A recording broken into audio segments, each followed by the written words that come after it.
My favorite chocolate chip cookie recipe made with brown butter. Makes them even better if you can even handle that. Brown butter cookies, when you brown butter, it gets nice and nutty and delicious.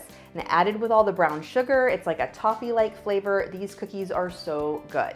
My normal recipe starts with melted butter, but we're gonna brown the butter today. It's really, really simple to brown butter. You wanna make sure that you're starting with unsalted butter because it concentrates the flavor, and if you're using salted butter, it's just gonna concentrate that salt.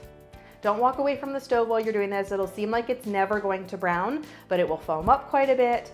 Once that foam, when you keep stirring it, you'll see the foam kind of dissipate just a little bit, but you'll start to see that brown through the foam. Once it starts to brown, it goes very quickly, so make sure not to walk away because it will burn very fast. Once you have the butter all browned, then we're just going to stir together the rest of our cookie ingredients. You don't even need a mixer unless you want to use one. Stir that brown butter, 1 cup of it, with 2/3 of a cup of granulated sugar and a cup of packed brown sugar. It'll be a nice thick mixture. Mix in 2 large eggs and a teaspoon of vanilla extract, along with a teaspoon of baking soda. Video is wrong, it should say baking soda. Mix in 2.5 cups of all-purpose flour with a 1/2 teaspoon of salt, and you'll stir that together and stir in 2 cups of chocolate chips, and then use a cookie scoop to scoop them onto your cookie sheet. I used a 2 tablespoon cookie scoop here. We do need to chill this dough because it starts with that melted browned butter.